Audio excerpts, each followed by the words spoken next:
Picture this: you're hacking your way through the dense, humid undergrowth of a Costa Rican jungle.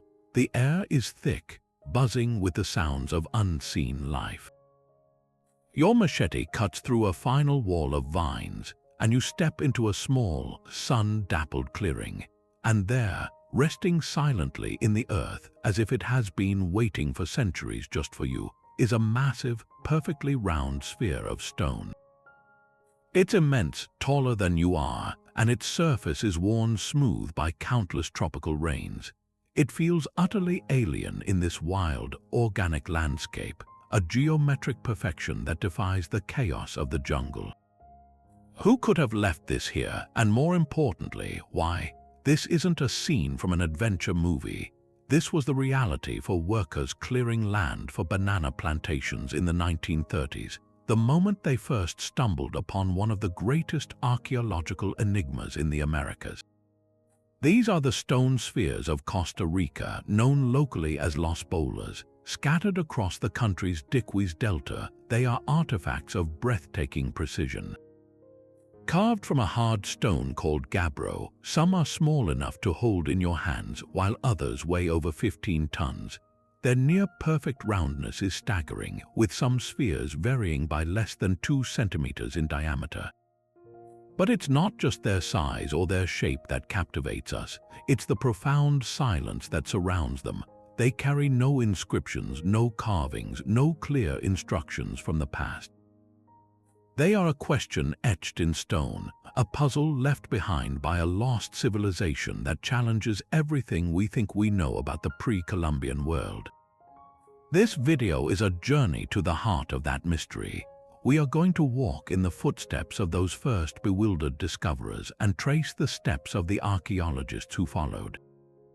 We will investigate the leading theories about the ingenious people who crafted these spheres with simple stone tools, and we will grapple with the incredible possibilities of their purpose. Were they astronomical calendars aligned with the stars, symbols of power for ancient chiefs, or perhaps markers for something far more profound? We will separate compelling fact from seductive fiction, exploring a mystery that intertwines art, astronomy, and human ambition. So join me as we venture into the jungle to uncover the secrets of these silent stone sentinels and ask the question that has haunted explorers for decades: who made the stone spheres of Costa Rica and why? The story of their modern discovery is almost as incredible as the spheres themselves. It begins not with trained archaeologists, but with the roar of heavy machinery and the pursuit of a different kind of treasure, the humble banana. In the 1930s, the United Fruit Company was aggressively expanding its operations, transforming the lush Diquís Delta into vast banana plantations. As workers cleared the land with machetes and bulldozers, their blades would occasionally strike something impossibly hard. What they unearthed from the rich soil defied all expectation. These weren't just large rocks, they were perfectly shaped spheres, some sitting fully exposed, others only partially revealed, as if the earth itself was reluctantly letting them go. Imagine the scene: a worker, perhaps wiping sweat from his brow, stares at a giant stone ball that his machine has just nudged. There would have been no context for such a find. Local legends might have spoken of ancient giants or hidden treasures, but nothing could prepare a person for the reality of such a precise geometric object emerging from the wild jungle. Astonishment quickly mixed with superstition. Some workers, convinced that such perfectly formed objects must contain hidden gold, took drastic measures. There are accounts of spheres being deliberately cracked open with sledgehammers, or in a few tragic cases, even dynamited, their ancient stone shells shattered by the belief that riches lay within. Fortunately, news of these bizarre artifacts reached the company's on-staff archaeologist, a remarkable woman named Doris Stone. She was the daughter of a former United Fruit Company executive and a trained scholar, making her uniquely positioned to recognize the significance of the finds. Doris Stone was among the very first to document the spheres scientifically, photographing them and arguing for their preservation. she understood they were pre-Columbian relics of immense importance, not vessels for treasure.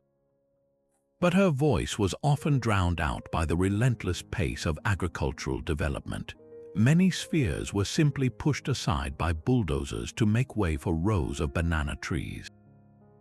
Others were rolled away to be used as eccentric lawn ornaments outside company offices or local homes, becoming curious novelties stripped of their original meaning and context.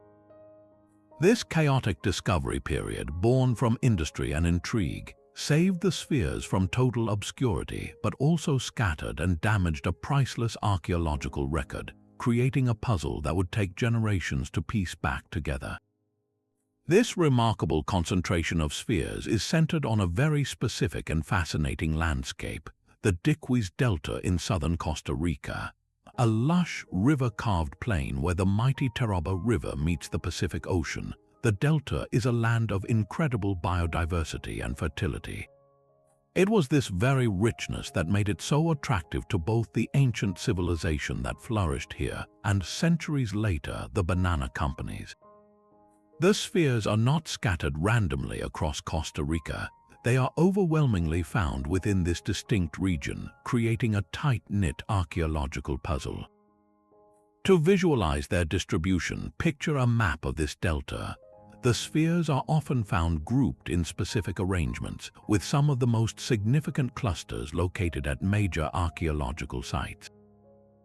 One of the most famous of these is Palma Sur, a name that will be familiar to any scholar of the spheres. It was here that some of the largest and most impressive groupings were first documented. These sites weren't just random clearings, they were central places, likely villages or ceremonial grounds for the sophisticated culture we now call the Diquís, the same people who inhabited this region for centuries before the Spanish arrival. The sheer scale of their work is almost incomprehensible. To date, over 300 of these stone spheres have been officially recorded, and that's likely only a fraction of the original number, given the destructive nature of their discovery.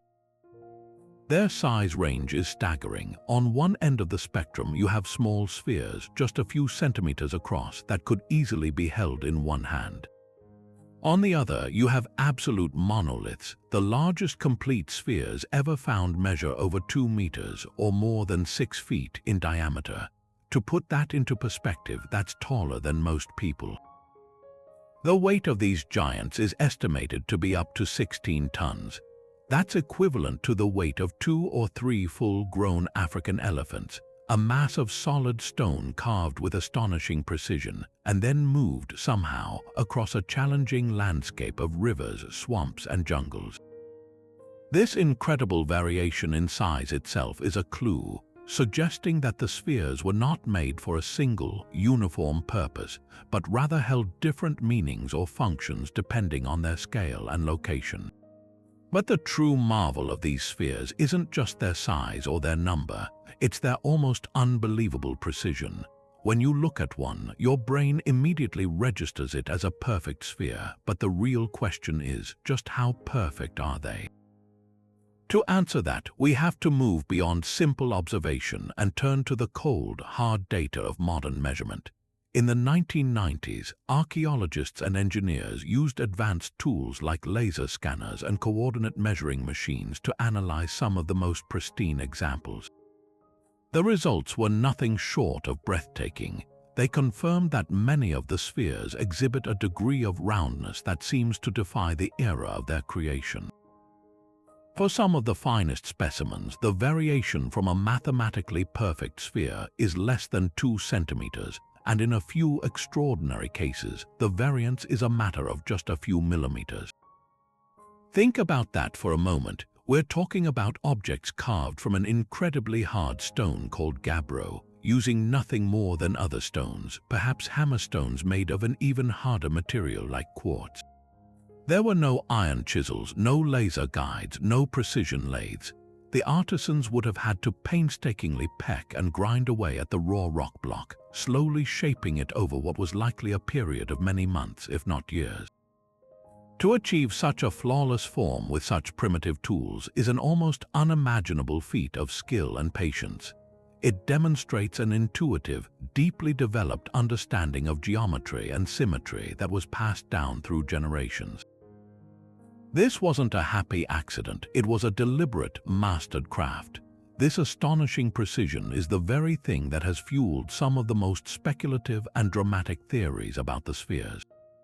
For those who look at the evidence and find the conventional explanation insufficient, the perfection of the spheres becomes a siren call for more extraordinary answers. How could a so-called primitive society achieve something that would be challenging even with modern machinery? This line of questioning often leads to ideas of lost technologies. Perhaps a forgotten ancient civilization possessed advanced knowledge that was later wiped out. An even more popular, though scientifically dismissed, theory points to extraterrestrial involvement, suggesting the spheres are navigational markers or artifacts left by visitors from other worlds. While these ideas capture the imagination, they ultimately do a disservice to the ingenuity of the Diquís people. The real mystery isn't about who or what couldn't have made them, but about understanding precisely how a human society with incredible dedication and skill actually did. The silence of the spheres on this matter is what makes them so profoundly compelling.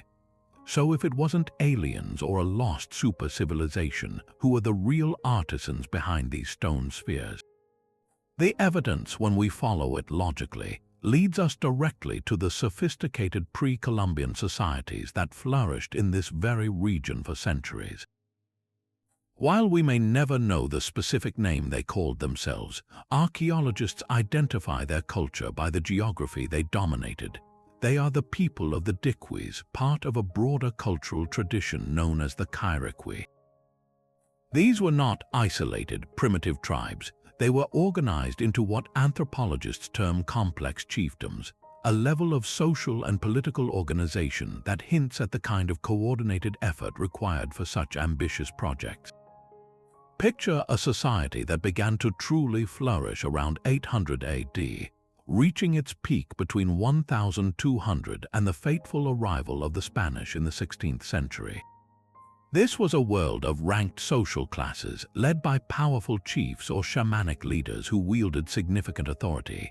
Their power was likely derived from a combination of lineage, control over trade networks, and spiritual influence. These chiefs presided over populations that lived in substantial, permanent settlements, some with paved pathways, large circular plazas, and elaborate tombs. They were master craftspeople, renowned throughout the region for their extraordinary work in gold and jade.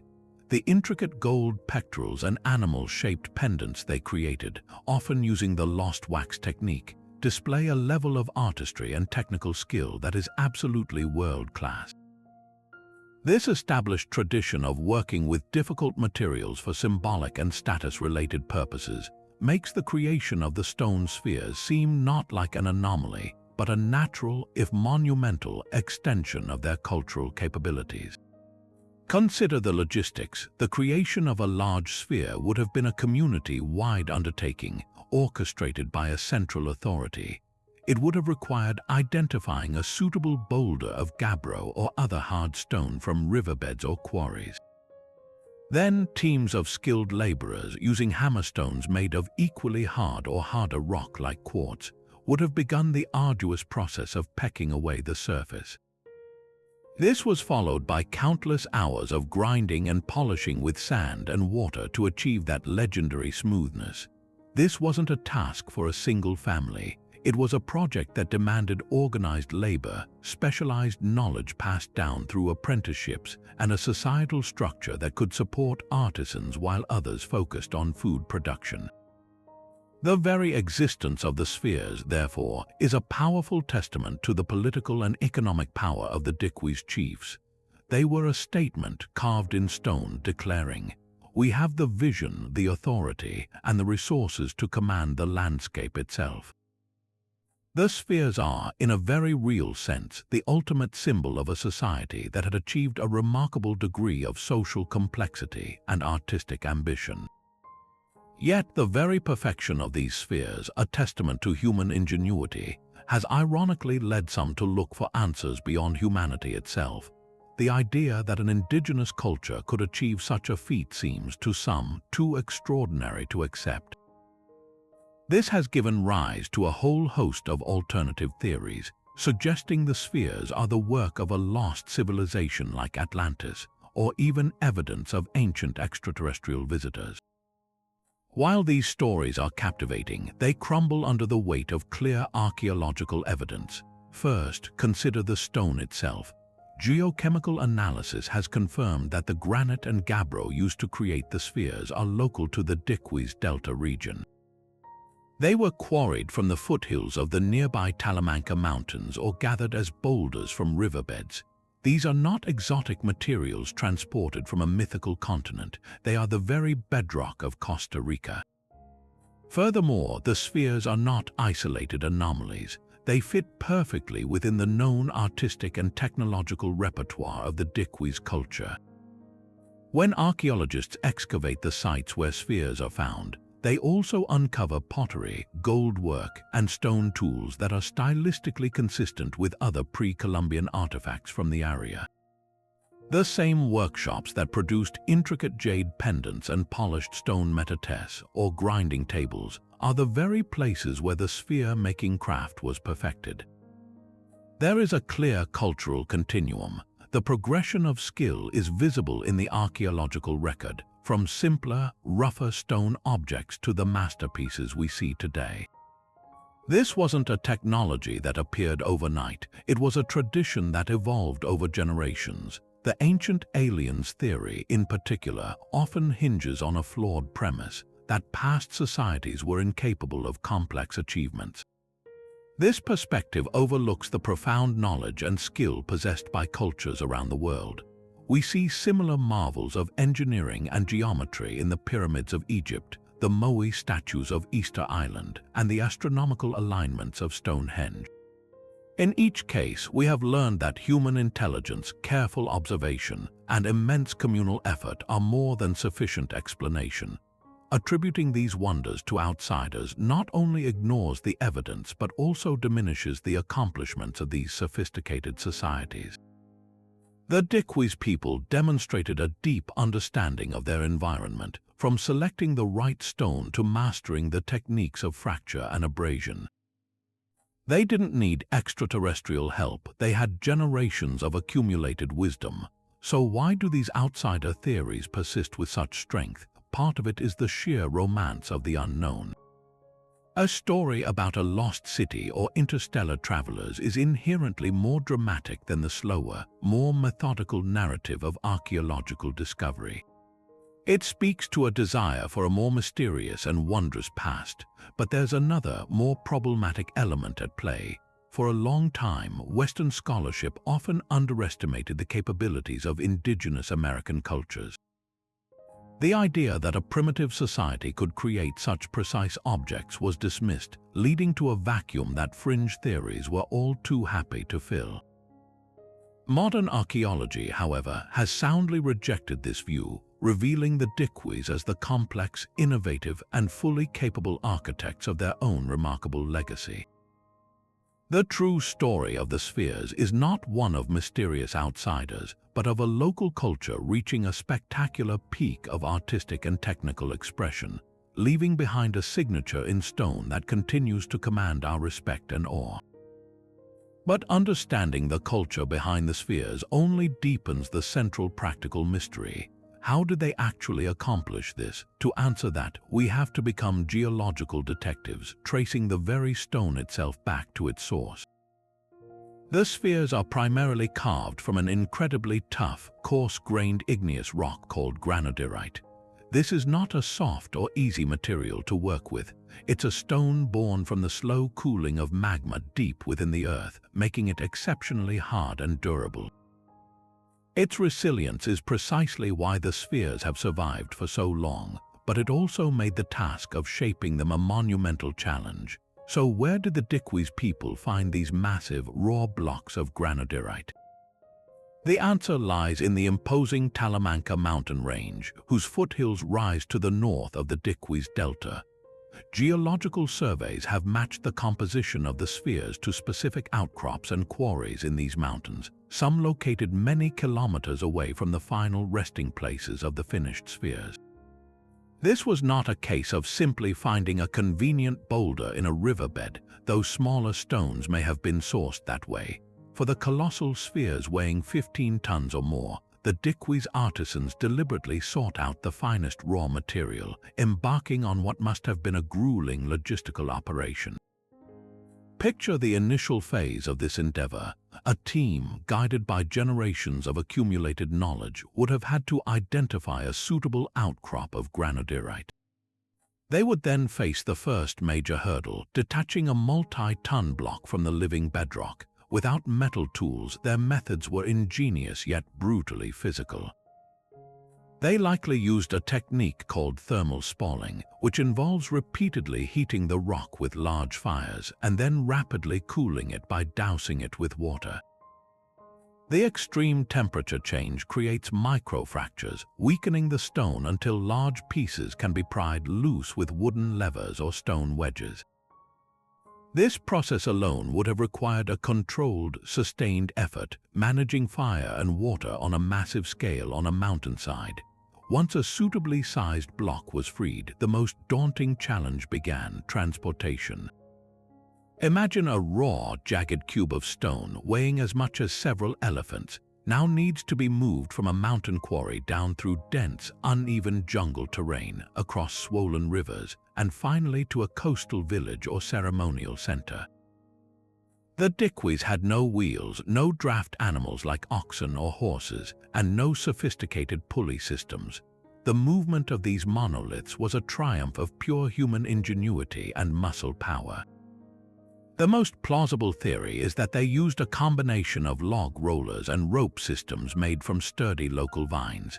Teams of workers would have levered the stone onto a bed of logs, then painstakingly pulled it forward, constantly repositioning the rollers from the back to the front in a slow, rhythmic, exhausting procession. The journey would have been fraught with peril. Navigating steep slopes required incredible control to prevent the stone from crashing away uncontrollably. Crossing rivers would have involved building rafts or waiting for dry seasons when water levels were low. Every kilometer conquered was a victory against the landscape, a testament to the sheer will and organizational skill of the society. This wasn't just a technical feat, it was a profound expression of power.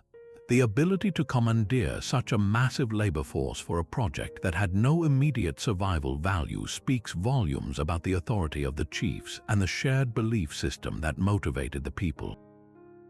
The sphere journey from an anonymous mountain rock to a polished symbol of power is a story written not in words, but in the collective effort of an entire civilization. Once that colossal stone block was successfully transported to its intended site, the truly meticulous work could begin. The transformation from a rough, quarried rock into a celestial perfect sphere was a feat of artistry and patience that modern minds struggle to comprehend. The leading theory, pieced together from archaeological evidence and experimental archaeology, paints a vivid picture of a multi-stage, deeply skilled process. It began with the most fundamental tools imaginable, other stones. Artisans would have selected hammerstones made of a material even harder than the granodiorite itself, such as quartz or basalt.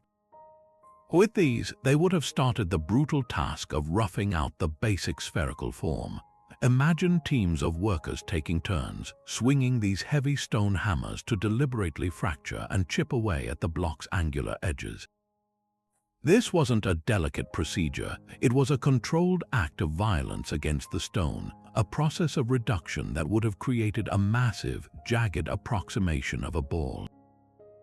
The air would have been filled with the relentless, percussive sound of stone striking stone, a rhythm that could have continued for months. After the general shape was established, the technique shifted dramatically from brute force to exquisite finesse. This next phase involved a method called pecking.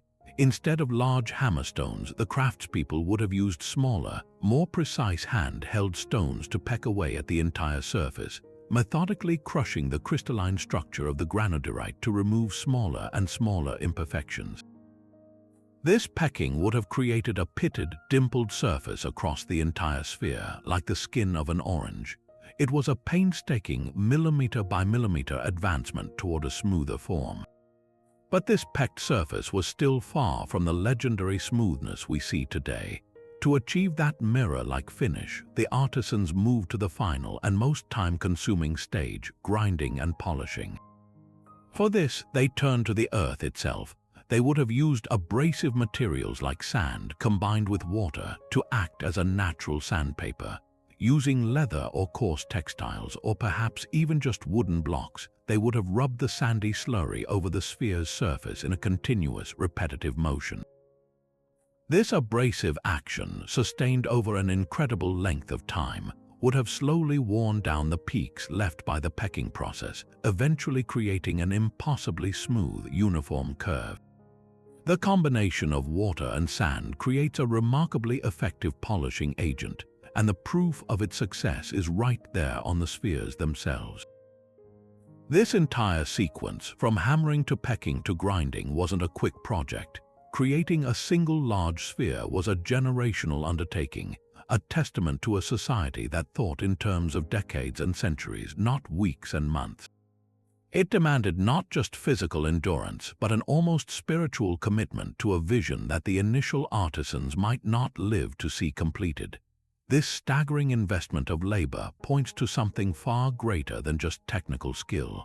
It reveals the very fabric of Diquís society. The creation of these spheres was impossible without a highly organized and stratified workforce. This wasn't a hobby pursued by a few individuals. It was a large-scale, state-sanctioned enterprise.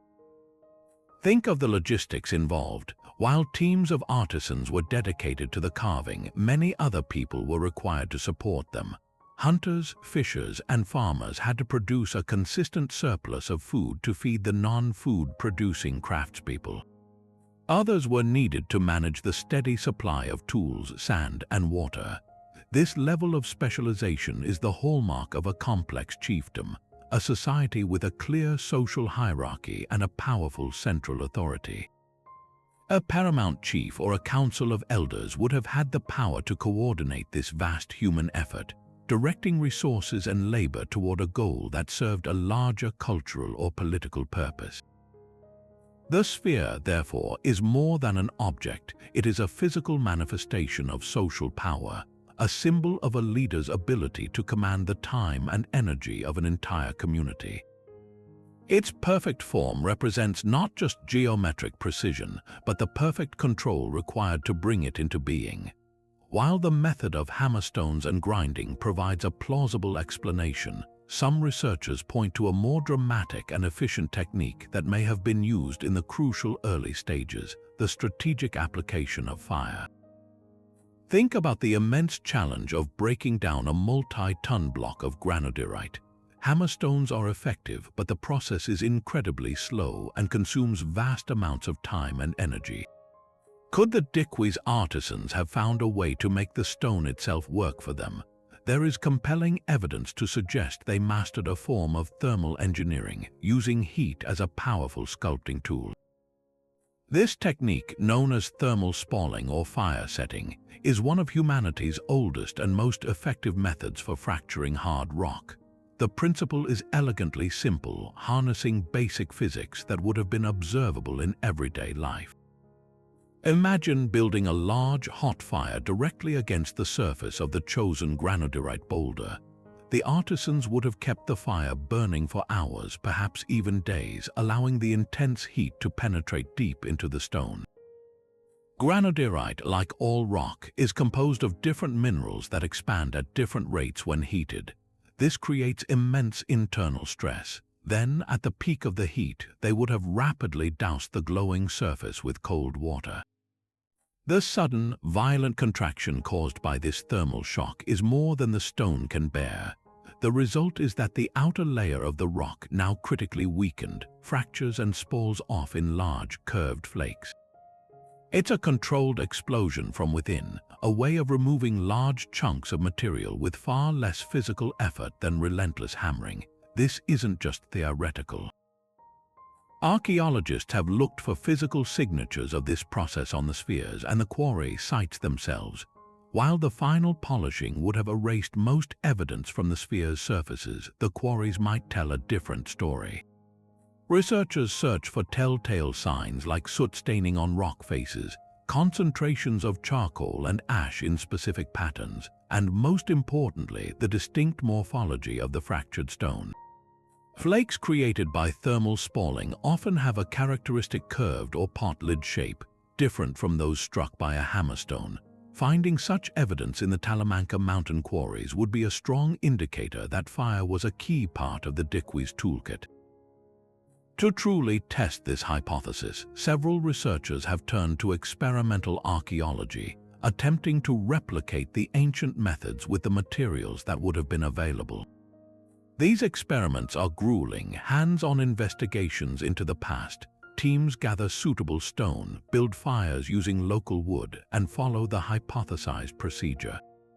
The results have been telling. While successfully controlling the fracture with heat is a skill that requires practice, it undeniably works. These experiments demonstrate that thermal spalling can dramatically accelerate the initial, roughing out phase of creation. What might take weeks of constant hammering could be achieved in a matter of days with carefully applied fire and water. This doesn't mean hammerstones weren't used. The two techniques were almost certainly used in concert.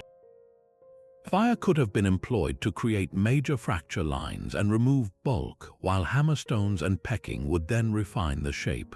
This combination of pyrotechnology and precise stoneworking reveals a sophisticated, multi-stage manufacturing process that was far more advanced than simple carving.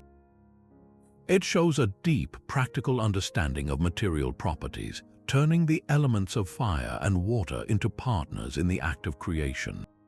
So if the manufacturing process was a monumental feat of community effort, what was the ultimate purpose of these incredible objects?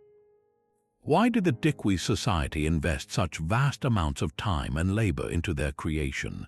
While the spheres remain silent, their physical placement and the social structure of the culture that built them point to one of the most compelling and widely accepted theories. They were profound symbols of power, authority, and social status. In a world without written records, the spheres themselves were the ultimate declaration of a chief's might, carved in a language of stone that everyone could understand. To appreciate their symbolic weight, we need to step into the landscape of a Diquís village at the height of its power. These were not just random collections of houses, they were carefully planned settlements with distinct areas for daily life, ceremony, and the expression of political hierarchy. At the heart of these communities were large, open plazas, often meticulously paved with river stones. These plazas were the stage for public life, the site of gatherings, festivals, rituals, and political assemblies. And it was in these most prominent and socially charged locations that the largest and most perfect spheres were deliberately placed. Imagine approaching such a plaza. Your path would be flanked by the homes of elites, their elevated foundations and finer construction signaling their status. And then, as you entered the central space, your gaze would be drawn to the imposing, silent forms of the stone spheres. They might be arranged in straight lines, in broad circles, or in triangles, their geometric perfection creating a stark contrast with the organic chaos of the surrounding jungle. This was not a haphazard decoration. It was a carefully curated display designed to inspire a specific set of emotions. For a visiting rival or a member of a lesser village, the message was one of intimidation and awe. The sheer scale of the spheres communicated the chief's ability to command a massive labor force. The precision of their craftsmanship demonstrated access to specialized artisans, a luxury only the wealthiest and most powerful could afford. The very act of quarrying, transporting, and polishing these monoliths was a public performance of the chief's authority, a permanent reminder that he could direct the lives and efforts of his people towards projects that transcended mere survival. The spheres were, in effect, a non-verbal assertion of control, telling all who saw them, "My power is as solid and unshakable as this stone." For the community members themselves, the spheres served a different, unifying purpose. They were a source of collective pride and identity. The successful creation of such an object was a communal achievement, a project that bound people together under a shared purpose and leadership. The spheres likely became intertwined with the chief's lineage and his connection to ancestral spirits or cosmic forces.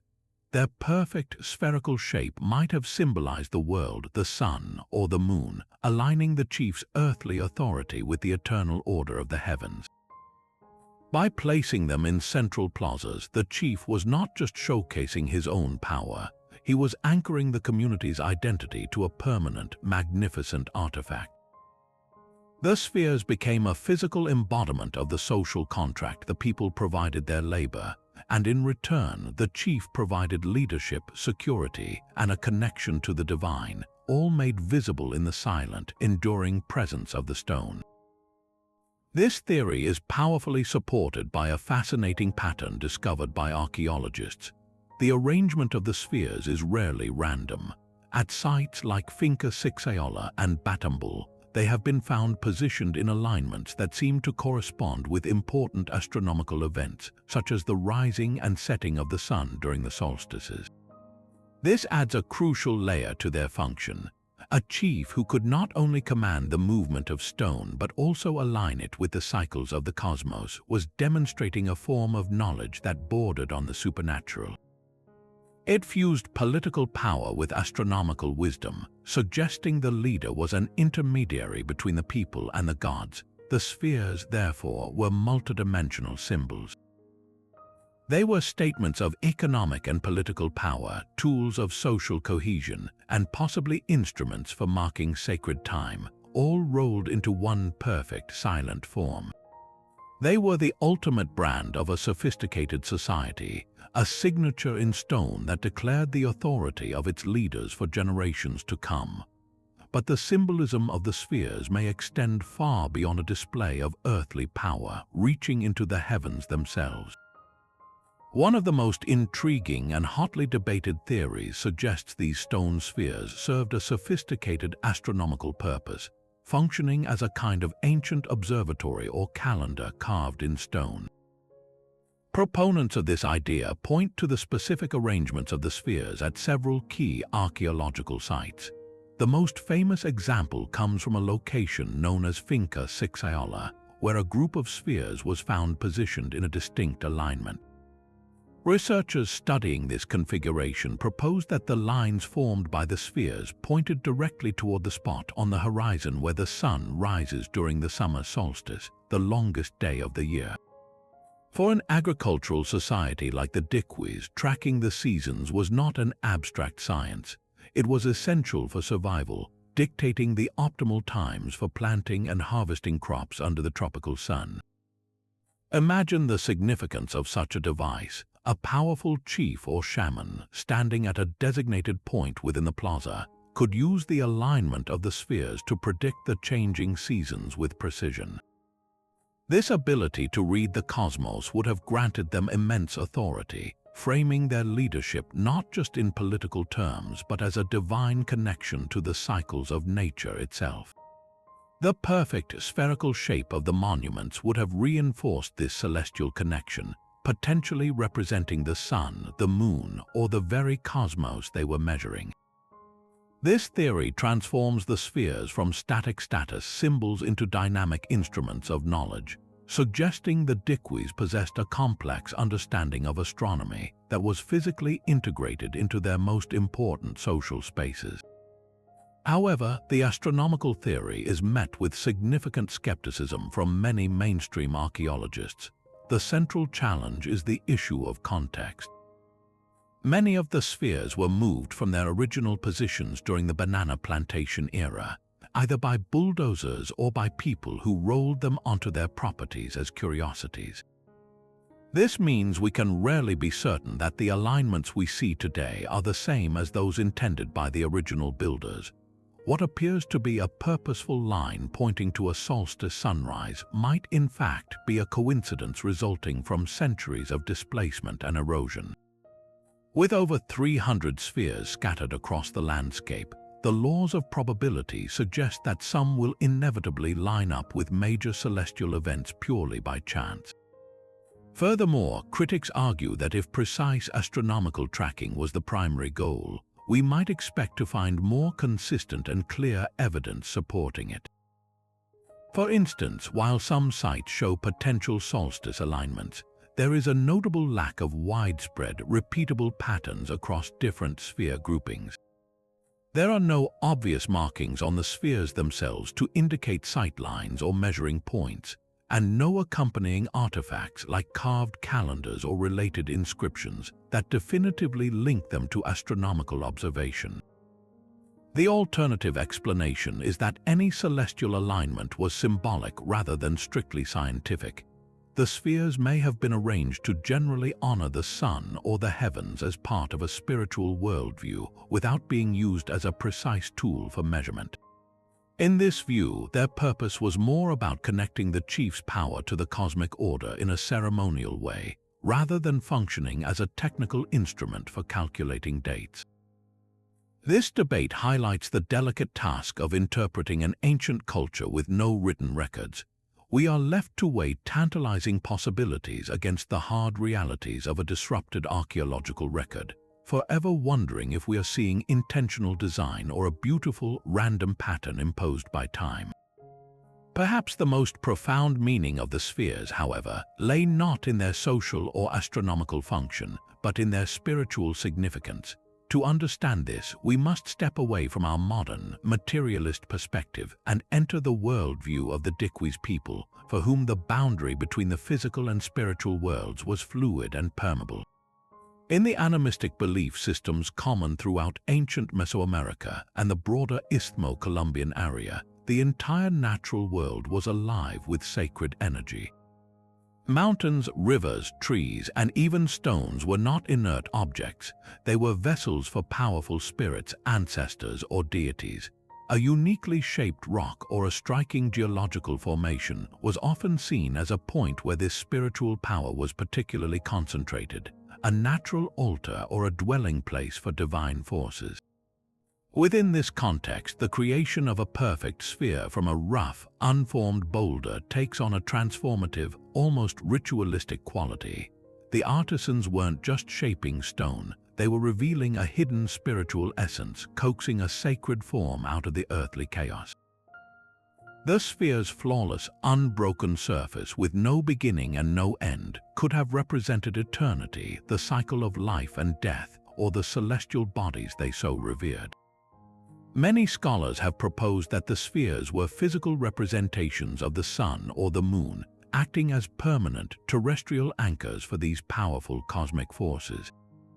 By placing a stone sun in the center of their village, the community was literally bringing the power and order of the heavens down to earth, ensuring fertility, life, and cosmic balance.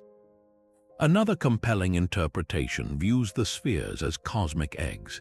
The concept of a world egg from which the universe or life itself hatches is a powerful archetype found in creation myths across the globe. A perfectly smooth, self-contained stone sphere could easily be seen as the ultimate symbol of potentiality, a seed of creation containing unborn worlds or the promise of renewal. As such, the spheres may have served as conduits to the spirit world, their perfect form acting as a gateway or a focal point for communication with ancestors and deities. The central plazas where they were arranged would have become sacred spaces charged with spiritual power. Rituals performed in the presence of these stones would have been amplified, connecting the participants directly to the cosmic order. This transforms our understanding of their purpose from the purely practical to the deeply mystical. They were not just symbols of a chief's power, but instruments of his spiritual authority, proof of his ability to mediate between the human community and the invisible forces that govern their world. The immense labor required to create them was therefore not just a civic duty, but an act of devotion, a collective offering that cemented the entire society's relationship with the divine. This incredible legacy of spiritual and political power, however, faced a very modern threat: For decades after their discovery, the spheres were vulnerable, scattered, and often treated as little more than curiosities. This all changed in a very significant way in 2014, when the international community took a decisive step to safeguard them.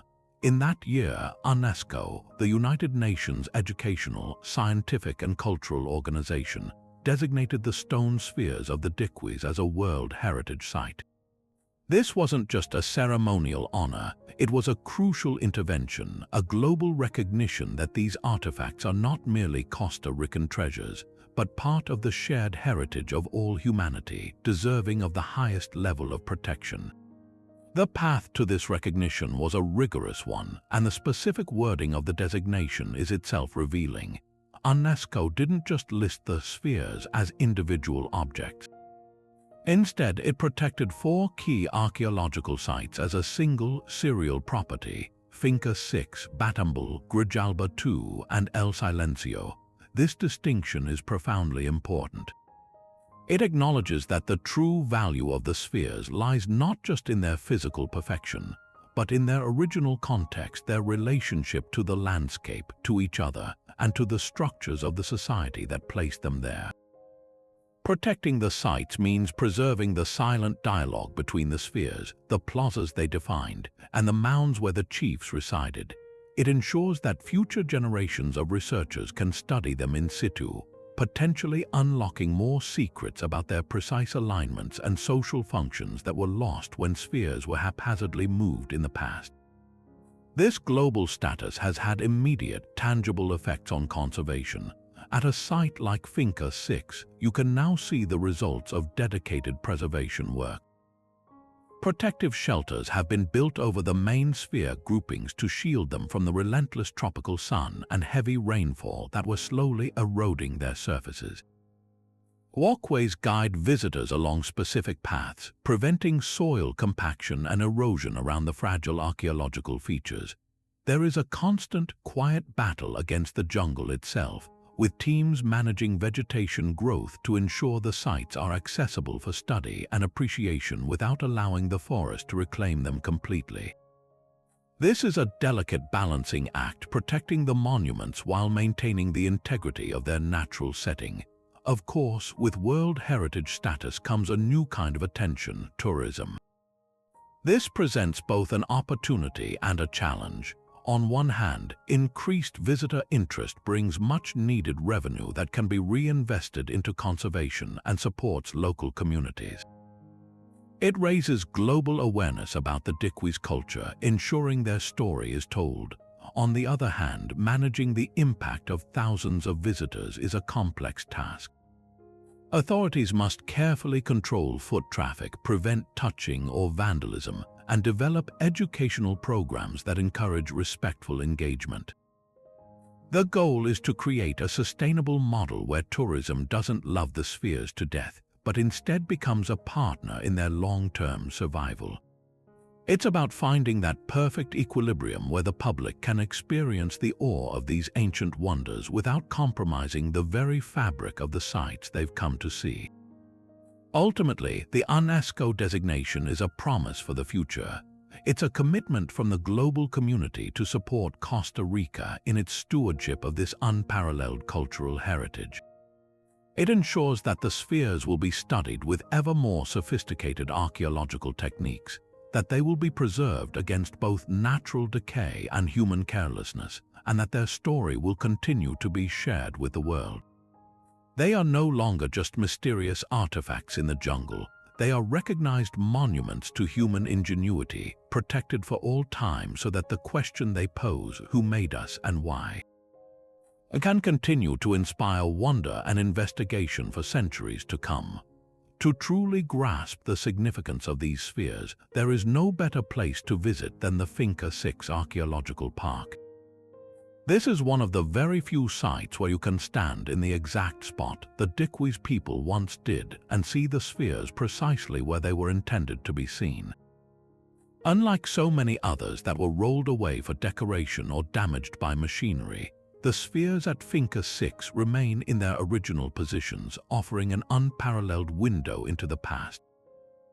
Walking onto the grounds, you are immediately struck by the sheer scale of the place. This wasn't a hidden ceremonial site. It was the vibrant, bustling center of a powerful chiefdom. The park preserves the foundations of ancient dwellings, large circular plazas paved with smooth river stones, and several impressive mounds that likely supported the homes of elites or important communal structures. But the undeniable stars of the show are the sphere alignments. The most famous grouping consists of two parallel lines of spheres leading toward what was once a large, important building on a mound. Seeing them arranged this way is a completely different experience from viewing a single sphere in a museum. It transforms them from isolated artworks into components of a grand architectural design. The arrangement feels intentional and purposeful, as if they are marking a processional route or framing a sacred space.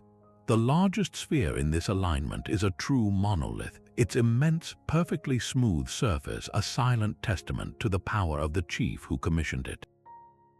To walk between these lines is to walk a path of ceremony and power, a path that was likely reserved for special occasions and important people. This specific layout is central to the astronomical theory we discussed earlier. Researchers have studied the orientation of these alignments and propose that they point toward the southernmost rising point of the sun, which occurs during the winter solstice.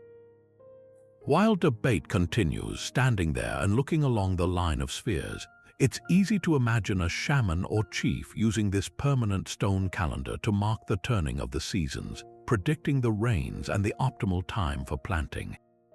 Whether the alignments were precise astronomical tools or more general symbolic gestures toward the heavens, their integration into the very fabric of the village is undeniable.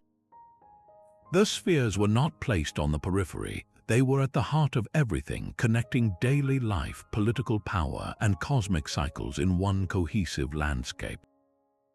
Beyond the grand alignments, Finca 6 reveals the sophisticated social structure of the Diquís through its everyday architecture. The remains of houses show a clear distinction between the residences of commoners and those of the elite. You can see the circular foundations of simpler, smaller homes, likely built with wooden poles and thatch. Then, just a short distance away, are the larger, more substantial bases of elite dwellings, often situated on raised platforms that literally elevated the ruling class above everyone else. This physical separation reinforces the idea of a stratified society, a hierarchy that was made visibly permanent by the presence of the spheres. The largest and most perfectly carved spheres are consistently found associated with these elite areas and the central plazas, visually anchoring the chief's authority to the most important social and ceremonial spaces. A visit to Finca 6 also confronts you with the very tangible threats these sites have faced. You can still see deep, parallel scars etched into the earth, the permanent tracks left by the tires of the United Fruit Company's bulldozers. These grim reminders run disturbingly close to some of the sphere alignments, a testament to how close we came to losing this context forever. It makes the preservation work being done here all the more poignant. Protective roofs now shield the most vulnerable sphere groupings from the elements, and carefully maintained paths guide visitors in a way that minimizes impact on the fragile archaeological remains. Finca 6 is not just a static display, it is an active conservation site, a place where the past is actively being protected for the future. It offers the most complete picture we have of how these enigmatic stone spheres functioned within the living, breathing world of the people who made them. While Finca 6 offers a breathtaking view into the social heart of the Diquís world, to witness the absolute peak of their ambition, you must journey to a place called El Silencio. The name itself, meaning the silence, is profoundly fitting. This remote site, nestled in the foothills, is home to a single, staggering artifact, the largest stone sphere ever discovered. This is not merely a large stone, it is a true titan, a monument that pushes the limits of what seems physically possible. With a diameter exceeding 2.5 meters, that's over 8 feet, it stands significantly taller than a person. Its estimated weight is a mind-boggling 24 tons. To grasp that scale, imagine the combined weight of 4 full-grown adult African elephants, all condensed into a single, impossibly smooth sphere of solid stone. The sheer presence of this object in its secluded clearing is humbling, a silent declaration of power on a scale that is almost difficult to comprehend. The story of El Silencio is one of supreme effort, a logistical nightmare willingly undertaken. Unlike the spheres placed in central plazas, this giant was found closer to its source, yet still far from the quarry. The journey to move a 24-ton block of granodiorite from the Talamanca Mountains to this spot would have been a generations-long epic. We can only imagine the scene: hundreds of workers, coordinated with military precision, levering the colossal raw block onto a bed of log rollers. The sound alone would have been deafening: the groaning of wood under immense strain, the shouted commands of overseers, the rhythmic chanting of teams pulling on ropes woven from thick vines. Every inch of progress would have been a victory against gravity and friction. Navigating the uneven terrain, forging paths through untouched jungle, and crossing streams would have required ingenious engineering and brute strength on a scale we rarely associate with ancient America. The creation of this sphere was not just a project, it was a society's ultimate national effort. What does the existence of such a colossal sphere signify? Its remote location, away from a major population center, provides a crucial clue. This wasn't a status symbol meant to impress the masses on a daily basis. Instead, its placement suggests a profoundly sacred or territorial function. It might have marked the boundary of a powerful chief's domain, a permanent, unmovable border marker that said, "Beyond this point my authority reigns." Alternatively, and perhaps more compellingly, its solitude points to a deeply spiritual role. El Silencio could have been a destination for pilgrimage, a place of powerful ritual accessible only to a select few. The sheer investment required to place it there transforms the sphere from a symbol of power into an object of veneration. The chief who commissioned it was not just demonstrating his control over people and resources. He was showcasing a direct line to the divine, an ability to command the very landscape in the service of the gods. The sphere's perfect spherical shape, representing the eternal cycle of the cosmos, placed in such a potent location, would have made it a touchstone between the earthly and the spiritual worlds. The giant of El Silencio is therefore the ultimate expression of Diquís' belief, a testament to the idea that true power was not just political but cosmological. Yet this modern recognition stands in stark contrast to the chaotic and often destructive period that followed their initial discovery, a chapter that archaeologists now refer to as the Great Displacement. The very act of unearthing the spheres set in motion a tragedy that would forever fracture our understanding of their purpose. After the initial shock of finding these perfect stone balls wore off, a new attitude took hold. To the banana company officials, local landowners, and even government authorities, they were not priceless archaeological treasures but rather intriguing novelties, exotic curiosities that could serve as dramatic landscaping features. This mindset triggered a massive, haphazard migration of the spheres, severing them from the very context that gave them meaning. Hundreds of these ancient artifacts were physically rolled away from their original positions. Using brute force, levers, and heavy machinery, they were transported to adorn the lawns of government buildings in the capital, San Jose. They were placed in town squares, at the entrances to schools, and in public parks across the country, becoming national symbols divorced from their history. Perhaps even more damagingly, they became coveted status symbols for wealthy private individuals who installed them as centerpieces in their gardens, turning profound cultural relics into mere conversation pieces. The desire to possess a sphere was so great that a clandestine market emerged, with looting becoming rampant. Sites were secretly excavated under cover of night, and spheres were illegally removed and sold, some even making their way out of the country to private collections abroad. This widespread dispersal effectively scattered the pieces of a giant, intricate puzzle to the wind.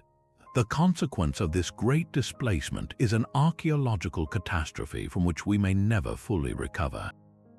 In archaeology, an object's meaning is derived as much from its context as from the object itself. Where an artifact was found, what it was found with, and how it was oriented are all critical clues. For the spheres, their original placement was likely a form of silent language. The specific arrangements, whether in lines, triangles, or circles, and their relationship to ceremonial mounds, elite residences, and geographic features like rivers or mountains were an integral part of their function. Were they aligned to mark solstice sunrises? Their arrangement at a site like Finca 6 suggests this is possible, but for every sphere that was dragged away, that potential alignment is lost. Was a particular grouping meant to represent a constellation or a mythic event? We can only guess because the original configuration has been erased. When a sphere is moved, it becomes mute. It loses its connection to the community that created it and the landscape it was meant to sanctify. A sphere sitting alone on a government lawn is a beautiful mystery. That same sphere, situated within a precise alignment on a paved plaza facing a chief's mound, is a powerful statement of political and spiritual authority. The displacement has created an immense challenge for researchers. They are left trying to reconstruct a complex system from fragments, like trying to understand the rules of a board game after most of the pieces have been swept from the table. This loss is permanent. While we can protect the spheres we have left in their current locations, we can rarely return them to their original homes with any certainty. The Great Displacement represents a stolen conversation with the past, a conversation we can now only partially overhear. This powerful grip on our imagination has ensured that the stone spheres did not remain confined to academic journals or archaeological sites. They have broken free, so to speak, and launched themselves into the realm of modern myth, becoming recurring stars in movies, video games, and books. In these fictional worlds, their mysterious origins are rarely explained through the painstaking work of the Diquís people. Instead, they are almost universally presented as artifacts of a lost, advanced civilization, often with a direct link to the legendary Atlantis. You might see them depicted as power sources for alien technology, ancient navigational beacons left by interstellar travelers, or even as the keys to unlocking a global catastrophe that only a fast-acting hero can prevent. The Indiana Jones franchise, which built its brand on such archaeological enigmas, would find the spheres to be a perfect fit, a silent, perfect object whose true power is waiting to be unleashed. This trend is even more pronounced in the world of video games, where interactivity demands a tangible purpose for artifacts. In games like the Tomb Raider series or various adventure titles, a stone sphere might be a crucial puzzle piece that the player must roll into a specific slot to open a hidden door to a treasure vault. It might be the core component of an ancient machine humming with energy. These portrayals are compelling because they give the spheres an active, dramatic function that their silent, static reality in Costa Rica seemingly lacks. They transform them from symbols of power into instruments of power, fulfilling our deep-seated desire for ancient objects to hold tangible, world-altering secrets. This pop culture lens reframes the mystery from "how did they do this" to "what does it do?", a shift that is inherently more cinematic and game-friendly. The fuel for these fictional narratives often comes directly from the well of pseudoscientific theories that have swirled around the spheres for decades. Authors like Erich von Däniken, in his influential book Chariots of the Gods, pointed to the sphere's precision as definitive proof that prehistoric Earth was visited by astronauts with advanced technology. These ideas tap into a seductive and enduring narrative that human history is more spectacular than we know, punctuated by contact with superior beings. The spheres become exhibit in a grand, alternative history of the world. television shows dedicated to ancient aliens frequently feature the spheres, presenting the archaeological consensus as a closed-minded dismissal of the obvious truth. The dramatic narration, ominous music, and selective use of facts create a package that is often more emotionally resonant than a careful, evidence-based documentary. But why are we so drawn to these extraordinary explanations? The appeal is deeply psychological. A story about extraterrestrial engineers is instantly thrilling. It shortcuts the complex, gradual narrative of human cultural development and replaces it with a single, spectacular event. It satisfies a craving for a past that is more technologically advanced and mystically connected than our own. Furthermore, these theories can, unfortunately, stem from a subtle form of intellectual bias. The underlying assumption is that indigenous peoples of the Americas were incapable of such sophisticated work on their own. This outdated perspective implicitly denies the Diquís their ingenuity and creativity, robbing them of their greatest achievement by handing the credit to outside, often non-human forces. It's a modern form of the same colonial mindset that for centuries underestimated the accomplishments of native cultures across the world. The journey of the stone spheres into pop culture serves as a fascinating case study in how ancient mysteries are processed and often distorted by the modern media landscape. The process typically follows a clear pattern. First, there is the genuine archaeological mystery. The spheres are undeniably enigmatic. Their lack of inscription and precise craftsmanship naturally invites questions. Second, this vacuum of certain explanation is filled by speculative theories that prioritize wonder over evidence. Finally, these theories are amplified and simplified by popular media, which seeks compelling narratives above historical accuracy. The complex, nuanced reality of a stratified chiefdom with master artisans is streamlined into a catchy, marketable story about aliens or Atlantis. The spheres become a blank screen onto which we project our own fantasies about the past. This creates a significant challenge for archaeologists and educators. How do you compete with the glamour of a cosmic mystery? The answer lies not in dismissing the public's fascination, but in redirecting it. The true story of the spheres, when told well, is every bit as compelling as fiction. It's a story of human ambition, of a community working together for a generations-long goal. It's a tale of political power, spiritual belief, and a profound connection to the cosmos.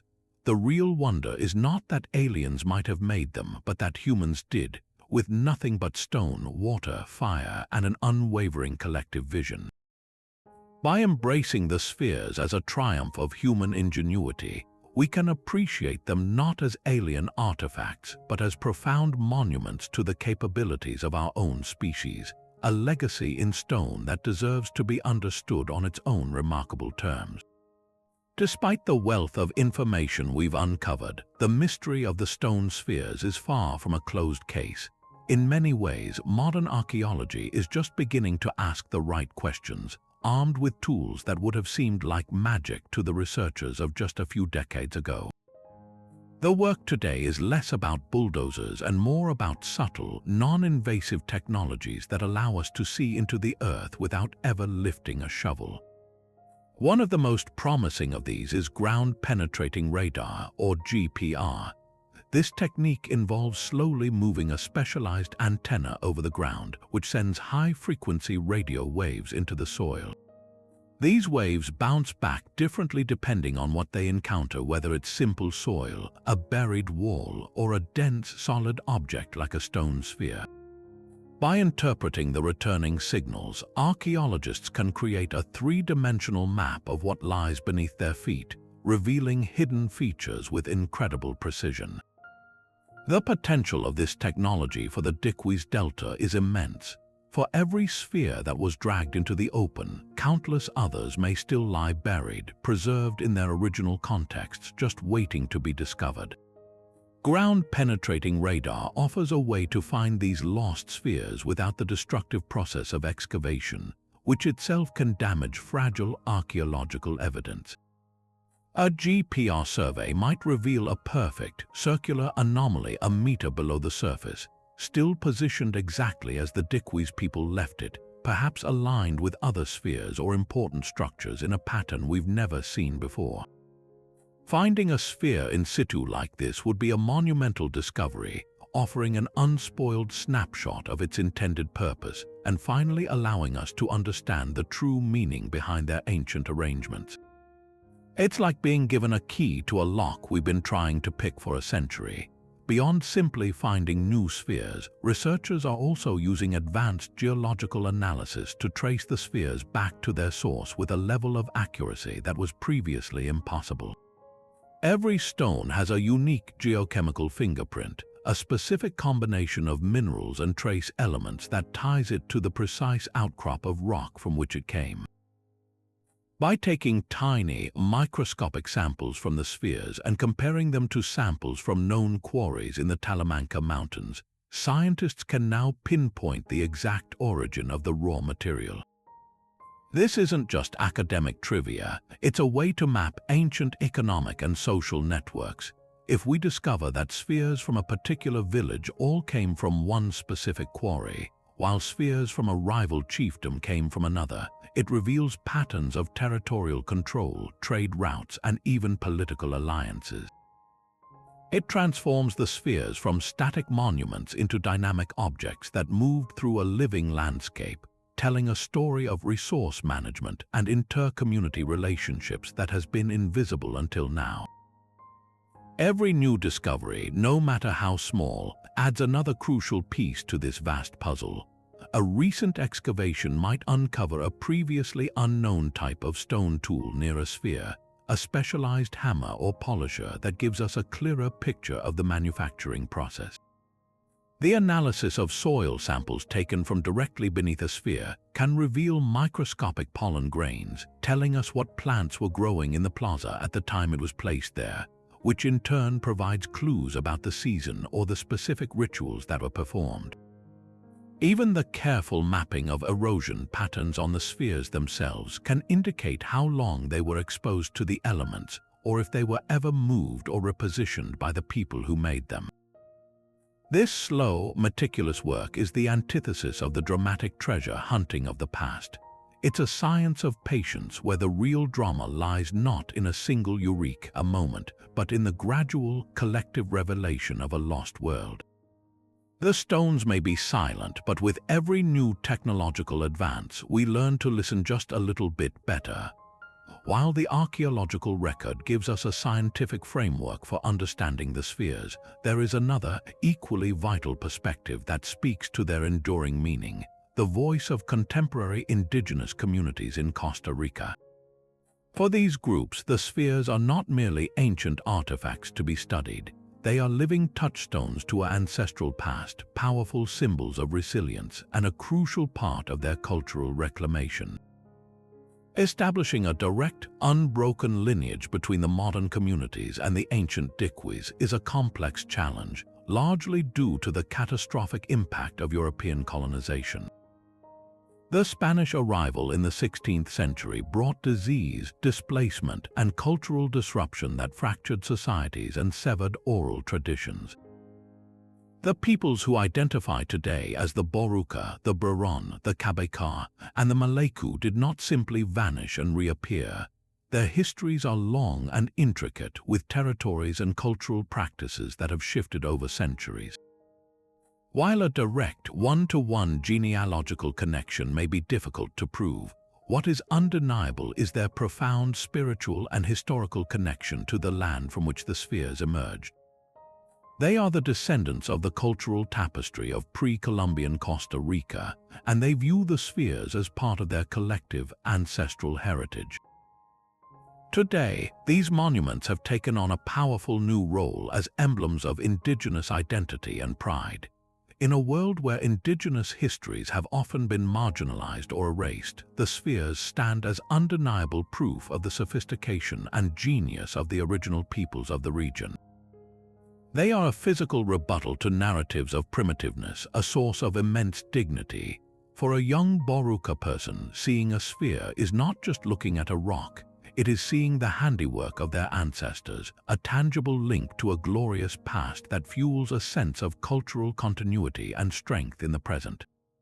This perspective fundamentally shifts the question from "what were they for" to "what do they mean for us today?" The answer is multifaceted. They are symbols of survival, of a culture that endured against immense odds, and they are a call to remember and honor the knowledge systems that were lost but are now being actively revived. This reclamation is actively shaping modern conservation efforts. Indigenous communities are increasingly moving from being passive subjects of archaeological study to becoming essential partners in the preservation and interpretation of the spheres. Their knowledge of the land, its plants, and its spiritual geography offers insights that complement technological archaeology. For instance, an elder's understanding of sacred landscapes might help explain why a sphere was placed in a particular, seemingly illogical location, offering a spiritual rationale that pure logistics cannot. Communities are now involved in guarding sites from looters, participating in educational programs, and ensuring that their voice is heard in how the story of the spheres is told to the world. This collaborative approach enriches the narrative, moving it beyond a sterile scientific examination and toward a more holistic understanding that respects both empirical evidence and cultural wisdom. The spheres have also transcended their specific indigenous origins to become potent symbols of national identity for all of Costa Rica.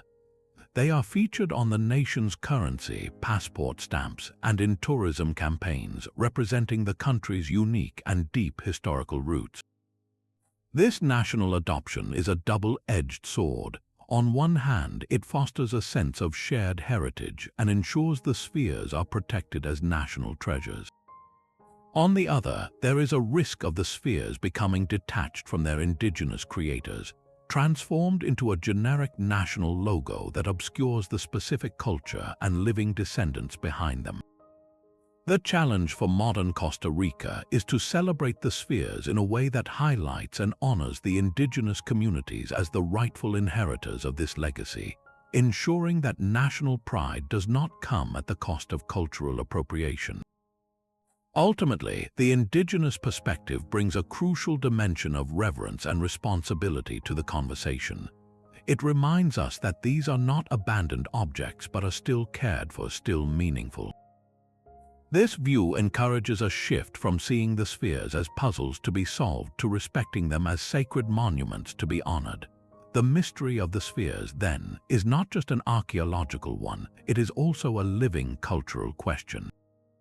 It asks how a nation can collectively honor its deepest past, and how the voices of those with the most direct connection to that past can lead the way in understanding its true significance, ensuring the silent stones continue to speak not just of who made them, but for whom they were made.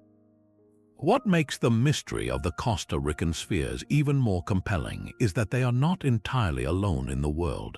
It's a fascinating pattern in human history. Across vast distances separated by oceans and millennia, different cultures have independently arrived at a similar artistic expression: the creation of enigmatic stone spheres.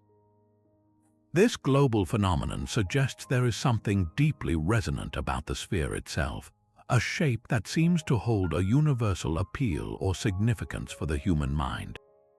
Consider, for instance, the ancient carved stone balls of Scotland. Discovered primarily in the northeast part of the country, these artifacts are far older than the Costa Rican spheres, dating back to the Neolithic period, around 3,000 to 2,000 years before the Common Era. Unlike the massive gabbro monoliths of the Diquís Delta, the Scottish stones are much smaller, typically fitting comfortably in the palm of your hand. But what they lack in size, they more than make up for in intricate complexity. Instead of perfect smoothness, their surfaces are covered with a series of finely carved knobs, usually numbering between 3 and 60. The symmetry and geometric precision of these knobs are astonishing, with some balls featuring concentric circles, spirals, or other patterns that display a sophisticated understanding of three-dimensional form. Their purpose remains one of Scotland's great archaeological puzzles: Theories range from them being weapons like a kind of stone bowlers to symbols of status and power, or even primitive astronomical calculators. The key difference, however, lies in their creation. The Scottish balls were clearly carved, their intricate patterns deliberately chiseled into the stone, while the Costa Rican spheres were achieved through a process of reduction and abrasion, aiming for a flawless, unadorned curve. Then there is the intriguing case of Easter Island, or Rapa Nui, famous for its towering moai statues. While the moai themselves are the island's most iconic feature, a lesser-known but equally mysterious element is the presence of large spherical stones. These are not freestanding spheres like those in Costa Rica, but rather the red scoria stone headdresses known as pukao that were placed on top of some of the moai. These pukao are massive cylindrical stones, but their shaping often resulted in a distinctly rounded spherical form.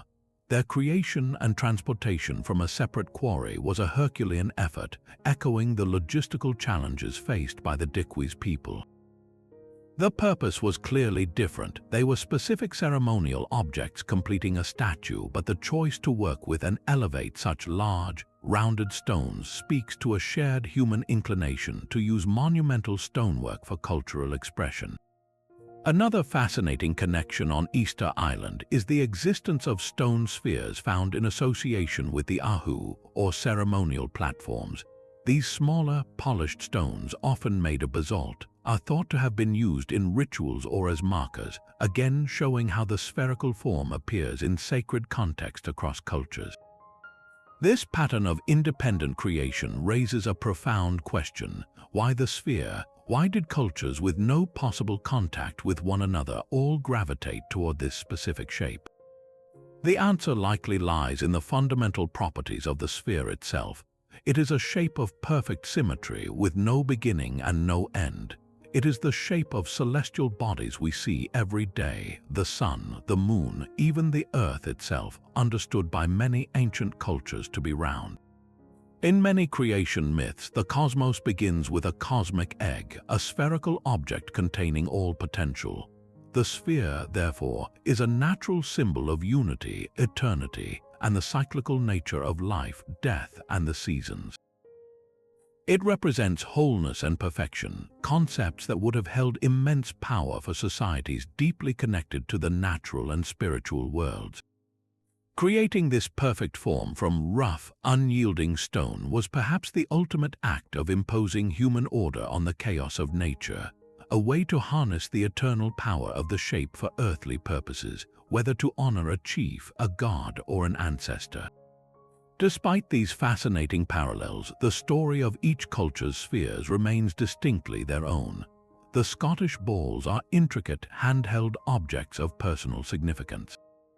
The Easter Island pukao are components of a larger sculptural complex. The Costa Rican spheres are monumental, standalone monuments arranged in social and possibly astronomical alignments. They were each born from unique environments, social structures, and belief systems.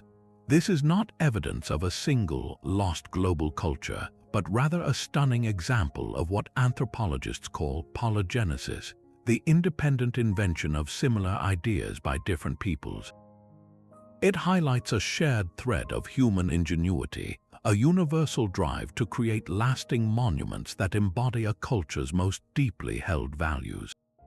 The stone spheres of the world are a powerful reminder that while our societies developed in isolation, the human impulse to seek meaning, express power, and connect with the cosmos through the mastery of our environment is a truly universal story written in stone across the globe. Even with their newfound status as a protected World Heritage Site, the stone spheres face a relentless and multi-frontal battle for survival. The very elements that have shaped the Costa Rican landscape for millennia, the torrential rains, the intense tropical sun, and the insistent encroachment of the jungle, are now the primary agents of a slow, natural decay. Each heavy downfall is not just water, it's a slightly acidic solution that, over centuries, works its way into microscopic fissures in the stone. The relentless equatorial sun bakes the surface by day, causing it to expand while the cool night air contracts it. This daily cycle of expansion and contraction over hundreds of years stresses the stone's crystalline structure, leading to a gradual exfoliation where thin layers flake away like the skin of an onion. And then there is the jungle itself, a living, breathing entity that seeks to reclaim everything. Roots from fast-growing trees can pry apart the ground around a sphere, destabilizing its foundation, while vines and mosses cling to the surface, retaining moisture and secreting organic acids that accelerate erosion. This is a war of attrition fought in slow motion, and the defenders are a dedicated group of archaeologists, conservators, and local community members. To combat this natural onslaught, conservators have turned to a range of strategies, both simple and sophisticated. The most visible form of protection can be seen at sites like Finca 6, where large, open-sided shelters have been constructed over the main sphere alignments. These roofs are engineering marvels in their own right, designed to deflect the punishing rain and shade the spheres from direct sunlight, while still allowing air to circulate freely, preventing a humid, damaging microclimate from forming underneath. But the work is far more hands-on than just building shelters. Teams regularly conduct gentle, non-invasive cleanings, carefully removing accumulated moss and lichen with soft brushes and deionized water, avoiding any harsh chemicals that could seep into the stone. For more significant cracks or areas where the stone is spalling, a delicate process of consolidation is sometimes necessary. This involves injecting specialized lime-based mortars that are chemically compatible with the original stone, effectively knitting the fractures back together and stabilizing the surface without creating a visually obvious repair. The goal is always minimal intervention, to slow the hands of time, not to reverse them, preserving the authentic, ancient surface of the sphere for as long as possible. Yet, the natural threats are now being dramatically amplified by a modern, global crisis: climate change. The Diquís Delta is on the front lines of shifting weather patterns. Conservationists are deeply concerned about the increasing frequency and intensity of extreme weather events. More powerful hurricanes spinning off the Pacific can bring catastrophic winds and unprecedented rainfall, capable of triggering landslides in the foothills or flooding the low-lying archaeological sites, potentially undermining the very ground the spheres rest upon. Rising temperatures can accelerate the chemical reactions that cause erosion, while prolonged droughts followed by deluges create a damaging cycle of extreme wet and dry that the stone has not experienced in its entire history. This new reality requires a forward-thinking approach to conservation, one that doesn't just protect the spheres from the climate of the past, but actively prepares them for the more volatile climate of the future.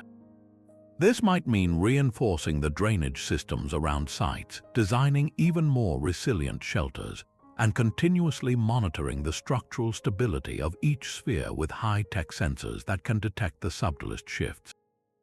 Perhaps the most heartbreaking threat, however, comes not from nature but from people. Despite legal protections and increased awareness, vandalism and looting remain a persistent danger.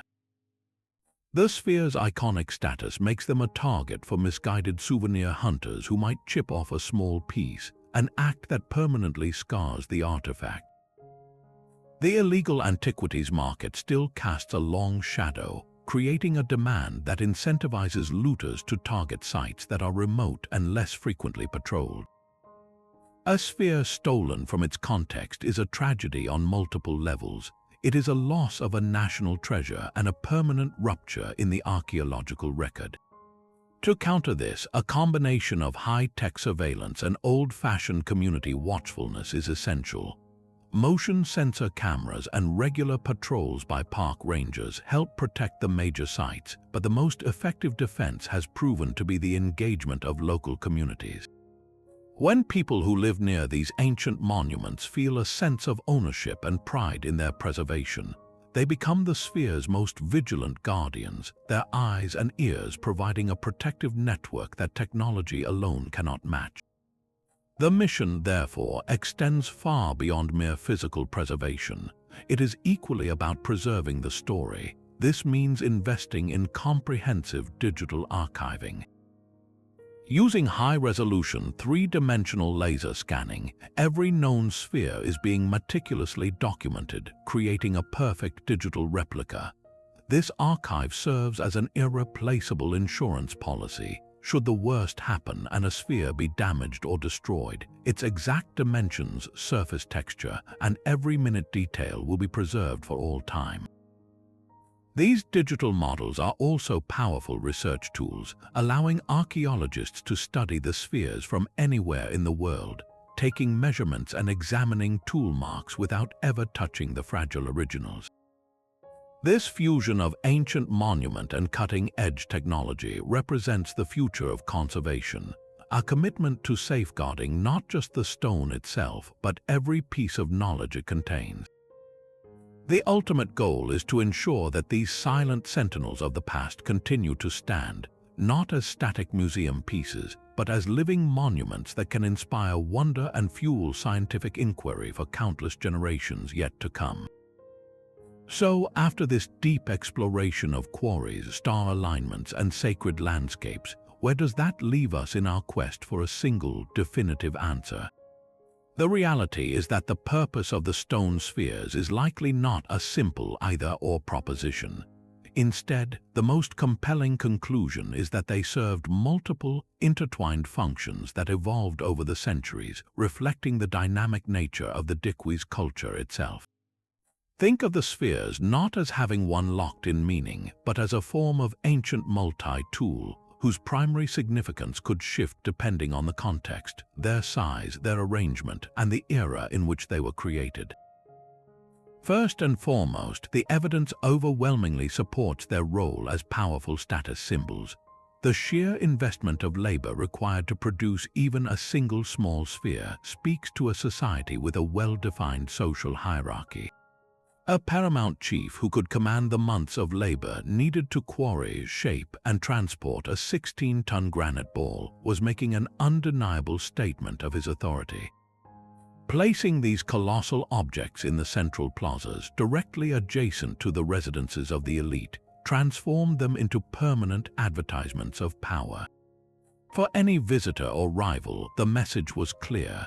The leader who commissioned this possesses the wealth, manpower, and organizational skill to reshape the very landscape. This function alone makes perfect sense from an anthropological perspective, as displays of conspicuous consumption are a common way for emerging elites to cement their status across many ancient cultures. Yet, to reduce them solely to political billboards feels incomplete, especially when we consider their precise celestial alignments. The theory that they functioned as astronomical calendars is not merely speculative. It is grounded in the specific orientations observed at protected sites like Finca 6. For an agricultural society, the ability to accurately predict the solstices was not abstract science. It was essential for survival, dictating the optimal times for planting and harvest. A chief or shaman who could demonstrate a connection to these cosmic cycles, using the spheres as his guide, would have wielded a form of authority that blended practical knowledge with perceived divine insight. This fusion of the earthly and the celestial elevated the spheres from symbols of temporal power to instruments of cosmic order, suggesting the Diquís world. You saw no separation between governing people and understanding the heavens. Perhaps the most profound layer of meaning, however, lies in the spiritual realm. In the animistic belief systems prevalent throughout the region, the natural world was alive with sacred energy. The act of transforming a rough, unformed boulder into a perfect sphere can be seen as a ritual act, a process of revealing the sacred geometry hidden within the stone. The sphere's shape, with no beginning and no end, perfectly symbolizes eternity, the cycle of life, and the celestial bodies themselves. As representations of the sun or as cosmic eggs containing the potential for creation, the spheres would have been viewed as vessels of immense spiritual power. Placing them in ceremonial spaces turned those plazas into portals to the divine, anchoring the community's identity to a permanent, sacred object that connected them to their ancestors and the gods. The beauty of this multifaceted interpretation is that it allows for the sphere's meaning to have changed over time. An early, smaller sphere might have held a primarily spiritual significance for a single village. Centuries later, as chiefdoms grew more powerful and competitive, the drive to create larger, more perfect spheres and arrange them in impressive public displays would have emphasized their political function. A single sphere could have been all these things at once: a calendar for the priest, a throne for the chief, and an altar for the community. Their enduring silence is not a void of meaning, but a reflection of their profound complexity. They are a layered message from the past, and we are only just beginning to learn how to read it. The flourishing world of the Diquís chiefdoms, with its powerful rulers and master artisans, did not last forever. Sometime around the 1500s, a century or more before the first Spanish ships appeared on the horizon, this sophisticated society began to falter. The great plaza centers grew quiet, the complex trade networks frayed, and the skilled craft of sphere-making, which had been passed down through generations, was ultimately lost. The spheres themselves were left behind, not as abandoned treasures, but as silent, enduring monuments to a world that had fundamentally changed. So what could have caused the collapse of such a vibrant and organized culture? Archaeologists point to a combination of internal pressures and external shocks that likely converged to create a perfect storm. One leading theory involves significant climate change. The Diquís Delta, for all its fertility, is a landscape delicately balanced between river and ocean. Evidence from sediment cores and geological studies suggests the region may have experienced periods of intense drought or, conversely, catastrophic flooding. A prolonged drought would have devastated the agricultural base, leading to famine and social unrest as chiefs struggled to provide for their people. Conversely, a series of powerful floods could have wiped out entire seasons of crops and silted over the carefully managed river systems that were the lifeblood of the delta. When a society's leadership is built on the promise of stability and abundance, a failure of the environment can quickly erode the authority that held the chiefdom together. Another potent possibility is that of escalating warfare. The very symbols of power that define the chiefdoms may have become their downfall. As neighboring groups competed for the best land and resources, the impressive spheres and golden ornaments would have made wealthy villages tempting targets. What began as sporadic raids could have intensified into full-scale conflicts, forcing communities to divert energy from creative pursuits like sphere-making to building defensive fortifications and training warriors. The social fabric, woven together by shared projects and ceremonial life, would have torn under the constant threat of violence. The spheres, once symbols of unity and collective achievement, might have stood as vulnerable reminders of a prosperity that attracted envy and aggression. We must also consider the possibility of profound social upheaval from within. The chiefdom system relied on a social contract where the common people provided labor in exchange for the chief's leadership, spiritual guidance, and redistribution of wealth. If the gap between the elites and the commoners grew too wide, or if a series of weak or unjust leaders failed to uphold their responsibilities, the system could have buckled under its own weight. The immense labor required to create a single sphere represented a huge investment from the entire community. If that labor began to be seen as an oppressive burden rather than a source of pride, it could have sparked resistance or outright rejection of the ruling class. The knowledge of sphere-making wasn't simply forgotten. It may have been deliberately abandoned as a new social order, perhaps more egalitarian, emerged from the ashes of the old hierarchy. This decline was a gradual process, not a single catastrophic event. By the time the Spanish conquistador Juan Vázquez de Coronado led an expedition into the region in the 1560s, he encountered a very different society than the one that had produced the grand spheres. He described communities that were still organized, but there was no mention of powerful chiefs commanding the creation of stone monoliths. The great plaza centers like Palma Sur were likely already overgrown by the jungle, their spheres half buried and their original meaning fading from memory. The knowledge of how to quarry, shape, and transport these incredible objects had been lost, surviving only in fragmented legends. This timing is crucial. It means the sphere maker's world had already ended. The Spanish conquest, with its introduced diseases and cultural suppression, was a final, brutal blow to societies that were already in a state of transformation or decline. It ensured that any chance of reviving the old traditions was extinguished forever. The spheres, therefore, stand at a unique crossroads in history. They are not relics of a culture destroyed by Europeans. They are monuments to a culture that transformed itself or was transformed by its own environment before that outside contact even occurred. Their silent presence is a poignant reminder that great civilizations are not always ended by external forces. Sometimes the seeds of change are sown from within. They are the last echoes of a vanished world, leaving us to wonder not only about how they were made, but about the complex society that chose or was forced to stop making them. And so we are left with these silent giants, these perfect spheres that have watched centuries pass in the humid air of the jungle. Their story is one of breathtaking human achievement, a testament to the ingenuity, patience, and communal spirit of the Diquís people. We've traced their journey from quarries in the Talamanca Mountains to the heart of ancient plazas, marveling at the sheer effort of their creation with little more than stone, fire, and water. We've grappled with the theories that seek to explain their purpose, from stark symbols of political power to sophisticated astronomical calendars and profound spiritual anchors to the cosmos. The truth, as it so often is with the deepest mysteries of history, likely encompasses all these ideas, the spheres serving as multifaceted symbols in a complex and vibrant society.